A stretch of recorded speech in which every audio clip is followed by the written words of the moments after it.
সংসদে পর্দাকে অবমাননার কারণে, হিজাবকে অবমাননার কারণে অবশেষে আমাদের পীর সাহেব মুখ খুললেন এবং মেয়ে নিয়ে কথা বললেন। ইদানিং দেখলাম সংসদে বোরখার বিরুদ্ধে কথা বলেছেন, পর্দার বিরুদ্ধে কথা বলেছেন। ওনাকে তওবা করতে হবে, মাপ চাইতে হবে। যদি উনি তওবা না করেন, মাপ না চান, তাহলে বাংলাদেশের মুসলমান ওনাকে কোনো অবস্থায় দিয়ে ছাড়বে না। সেই দাড়িওয়ালা, বিশাল দাড়িওয়ালা, টুপিওয়ালা, পাঞ্জাবিও পড়ছে বেচারা, ধবধবে সাদা দাড়ি, বোরখার বিরুদ্ধে কথা বলেছেন, পর্দার বিরুদ্ধে কথা বলেছেন। বেচারার নাম মনিরুল হক।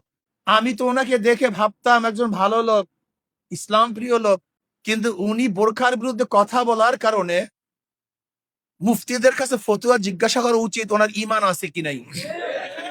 আমার যতটুকু তাহকিক, আল্লাহ পাকের কোন বিধানের বিরুদ্ধে কেউ যদি কথা বলে, ঘৃণা করে, অপছন্দ করে, কেউ যদি অপছন্দ করে, ঘৃণা করে আল্লাহ পাকের কোন বিধানকে, সাথে সাথে বেঈমান হয়ে যায়, সে আর মুসলমান থাকে না।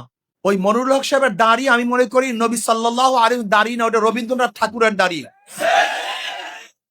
আমি মনে করি ওনার টুপি এটা নবী আলী সালাতের টুপি না, এটা ইহুদিদের টুপি।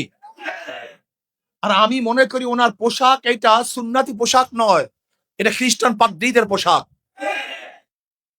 ওনাকে তওবা করতে হবে, মাপ চাইতে হবে। যদি উনি তওবা না করেন, মাপ না চান, তাহলে বাংলাদেশের মুসলমান ওনাকে কোনো অবস্থায় দিয়ে ছাড়বে না।